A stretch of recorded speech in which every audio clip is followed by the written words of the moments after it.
अनधिकृतपणे उडणारे ड्रोन कॅमेरे खंडित करण्याबाबतचे प्रात्यक्षिक पोलीस अधीक्षकांनी यावेळी दाखवले। तर छत्रपती संभाजीनगर जिल्ह्यातील काही तालुक्यांमध्ये ड्रोन कॅमेरे गस्त घालत असतानाचे निदर्शनास आले होते। यावेळी हे ड्रोन कॅमेरे महसूल विभागाचे असल्याचं देखील सांगण्यात आलं।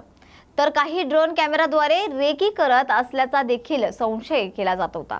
त्यामुळे असे कॅमेरे अँटी ड्रोन गनद्वारे कसे खंडित करावे याचे प्रात्यक्षिक आज पोलीस अधीक्षक विनय कुमार राठोड यांच्या उपस्थितीत छत्रपती संभाजीनगरात पार पडले। ब्रेकिंग सिग्नल निघतात, म्हणजे सिग्नल जे आहे रिमोट कंट्रोलशी कनेक्ट करण्यासाठी जो सिग्नल आहे तो ब्रेक करण्यासाठी याच्यामार्फत सिग्नल निघतात, ते त्याला ब्रेक करतात। आता सध्या आपल्या इथं फक्त एकच आपल्याला सेट दाखवलेला आहे की ज्याच्यामध्ये आपण त्यांचं सिग्नल ब्रेक केल्याच्या नंतर जो ड्रोन आहे तो ज्या मार्गाचा आहे त्याने जिथून टेकअप घेतला होता त्याच ठिकाणी परत तो येऊन लँड होतो।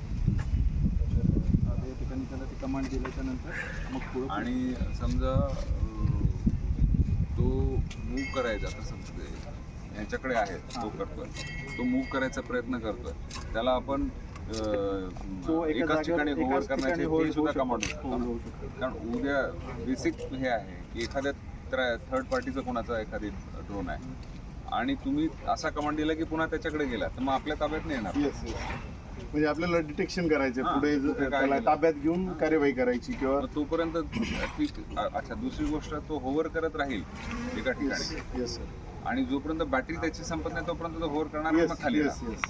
येस, आपला सिनारिओ इथं पब्लिक आहे, आपण किमान पब्लिकला बाजूला सरकवू शकतो। मग त्याचं काय होईल ते मग नंतर तो आपल्या कंट्रोलमध्ये आहे। म्हणजे जोपर्यंत त्याच्या आरसीला रिकनेक्ट होत नाही तोपर्यंत तो आपल्या कंट्रोलमध्ये आहे।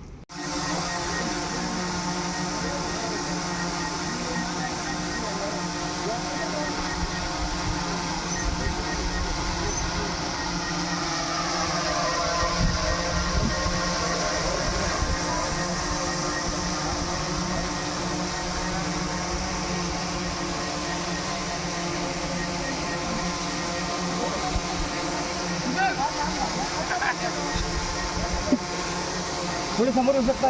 हा बस, हा मला चेक करू दे। आम्ही मागे होतो बटन आपल्याला सर ते गन बरोबर सुधीर अरे बाबा आपण चल सुधीर चला आपण चल